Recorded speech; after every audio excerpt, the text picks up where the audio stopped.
Now, there is a principle called Pupp's phenomenon, P-U-P-P-E''S, that states that pre-existing fractures will stop the propagation of secondary fractures, and I think Roger Feinman demonstrated that yesterday, by the pre-existing gap in the bone.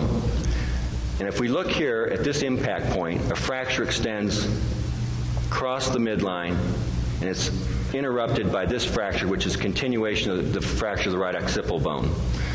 And in my opinion, this fracture stops at, here's the transverse fracture here, and here's its continuation up this way, and I believe it stopped at this point. So that means that this fracture was the first fracture created in the skull, this manifest Pupp's phenomenon. It authenticates, or it validates the autopsy doctor's location of an initial wound of entrance low in the rear of the head. At this point, there's a small area which would appear to be a violation of Pupp's phenomenon. This fracture here is actually a fracture of the zygomatic arch and inferior orbital rim on the right. And by the way, this is switched now because in radiology we put the right side on the left and the left side on the right when looking at the patients. And this is a blow-up of it. Now, this is not the best one, but in my estimation, the edges of this fracture here, which are in the occipital area, are sharply defined. This one here is fuzzier, and the direction of propagation of this fracture does not line up with this fracture. So it's my opinion that Pupp's phenomenon still exists. If I wanted to play games, I could say, well, geez, that's where the bullet entered, and that's just a fracture created by the first bullet's entry. I really can't see a bullet hole. I wish I could, but I can say that the fracture down low manifests Pupp's phenomenon and means it was the primary fracture created by the first bullet.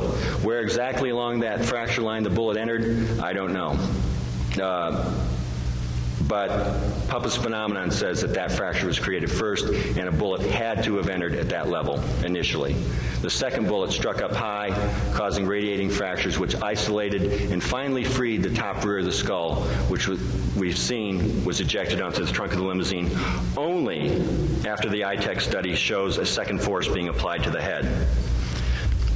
Now, here we get into something very interesting I want you to watch very carefully. This is frame 312. This is the moment in the Zapruder film where most people, critics and defenders of the Warren Report alike, seem to agree that the first headshot, that a shot did strike President Kennedy's head. We move to frame 313. And we have this terrible explosion on the right temporoparietal fronto region of the head. 314, what I want to point out to you here is that the top and the back of President Kennedy's head is still neatly combed and in place. You're going to see this on the filmic rendition of this in just a moment. But I just want to show you the stills to call your attention to this. And then here's 315. Now we see a disturbance on the top and back. The hair becomes a little bit more disheveled. And that continues to 316. Let me run that by you in very rapid succession, and then we'll take a look at the film. Okay, these are exhibits that were submitted to the court in the Groton versus Random House case as part. That's 313. Now we have 314. Notice the top and back of his head is still neatly combed and in place, and it changes at 315. This, by the way, is a slightly more precise rendition of the theory that was popularized by Josiah Tink Thompson in 6 Seconds in Dallas, the double headshot. It's 312 to 313. Then we go 313 to 314. Now you see the disturbance clearly on the top and back of President Kennedy's head. Dr. George McConnell, one of the radiological consultants to the House Select Committee on Assassinations, noted that there was an elevation of the galea at the site of this, the higher wound, and which is, where it can be, not necessarily, but it can be characteristic of a wound of entry in gunshot cases.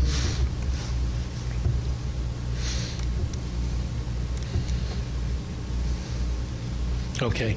The problem is this. Here is an autopsy photograph that was taken from the head of the table with the president lying in the supine position. We see this terrible damage to the right parietal region. We do not see that in frames 313 or 314. We don't even get a hint of it until Zapruder frames 315 and 316. So there must have been some separate mechanism to cause this damage to President Kennedy's head, and my contention is the man was shot twice in the head, and there just can't be any serious question about it. Dr. Wecht went to the archives with Dr. Robertson and agreed that the fracture, the transverse fracture, seems to be consistent with a bullet entry, and where the original autopsy pathologist stated it was. This was very difficult. It was difficult for me to ask him to do this, and I'm sure it was difficult for him to do because he had previously taken the public position that President Kennedy, the medical evidence supported only one shot to the rear of the skull. And Dr. Wecht's opinion, by the way, is contingent upon the authenticity of this photograph of the back of the head. This is a controversial photograph. If it is genuine, then it shows an entry wound at the vertex, and it also shows the location where Humes, Boswell, and Fink identified. If this is authentic, the man was shot twice from behind. If there's a problem with this photograph, it's possible. And I'm agnostic on the directionality. I don't even think the directionality of the second shot is important. It's enough that there's physical evidence of a second shot to the head.